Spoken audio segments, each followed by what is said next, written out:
Be strong and courageous. And if you gotta pee, take the key. I was on my way to a school in Maui. I was excited to speak to about 600 kids in an auditorium.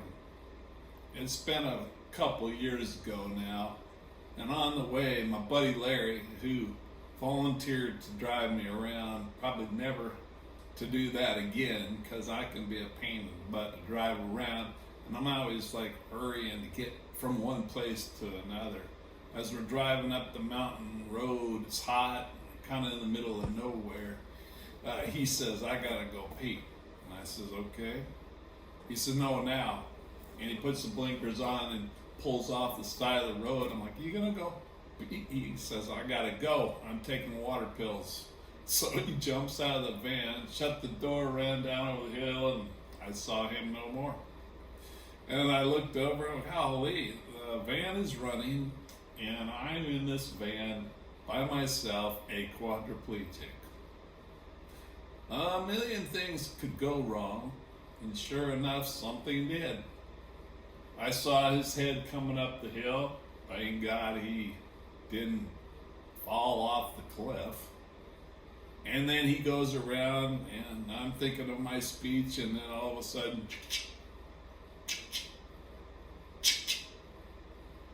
the door is locked. He walked around my van, my door is locked. The back of the van is locked. He's hitting them one more time just in case they're gonna open. Oh, how about two more times? Pretty soon he's looking at me through the window. We're like 6 inches away from each other.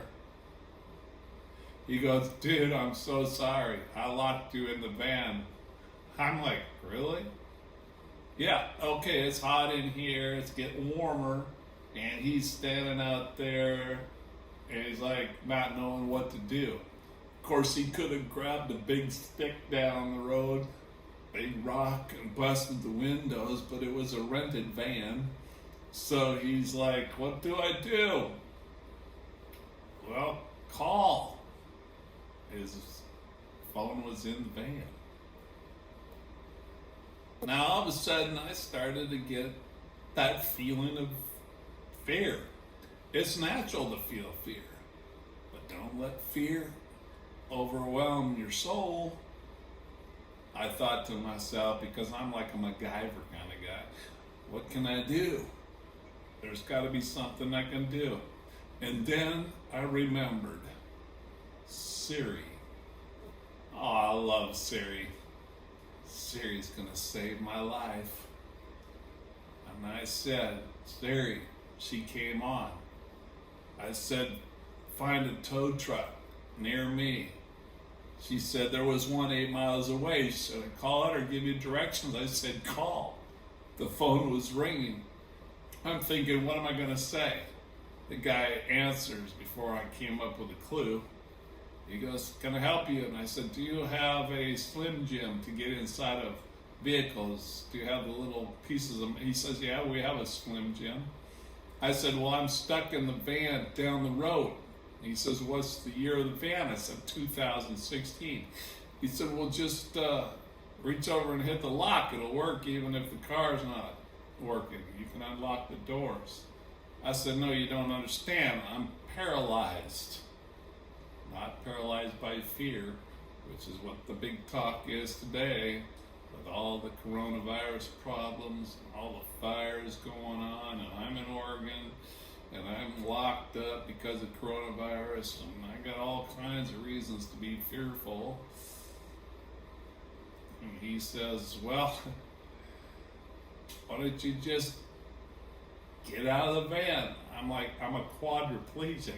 He's like, you got a quad? What? I really need your help, and if you don't show up, something bad might happen. He says, are you serious? I said, yes, I am really serious. And so I'll be there. And he drove down the road and found me. He pulled off to the road, and Larry's like, hey, shaking hands, glad to see you guys. And the guy came around to the window, and he's sliding his piece of metal through the rubber and the glass of the window. And he's reaching there, and I can see it. It's within arm's reach. But it's not in my tongue reach. It's not in my nose reach. So it's out of reach for me. And all of a sudden I could see it, and I'm coaching it along, and he got to the little lever there and popped the door open. He opens the door, and he looked at me and looked away. He couldn't bear looking at me. He was embarrassed. And Larry's like, "Thank you very much." And I'm like, "How much do we owe you?" He said, "It's on me." I said, "Thank you." Larry got in the car, and he's like, "Dude," I'm like, "if you're gonna pee, take the key." Now, I gave a great speech, and telling that story made the kids laugh. Because anytime you talk about pee or poop or farts, everybody laughs. And sometimes the greatest thing to overcoming fear is just to live, laugh, love. Live, laugh, love. Live, laugh, love. And leave a legacy. You have a theory. It's called voting. Go vote. You can't change everything in your life. Fear is because you're afraid of the unknown. You're out of control. You feel confined. You feel desperate.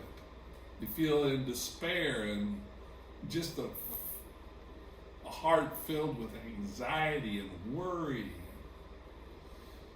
The good book says, trust in the Lord with all your heart. Don't lean on your own understanding. In all your ways, acknowledge this creator of this great universe that we get to live in for a short period of time.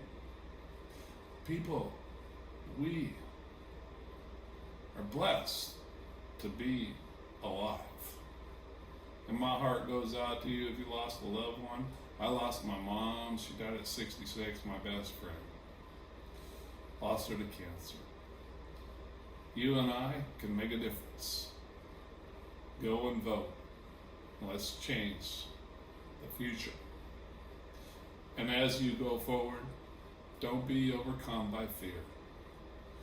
Fear is your enemy.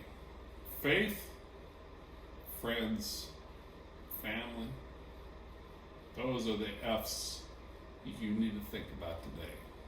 This is Roll On Ron. If you gotta pee, take the key.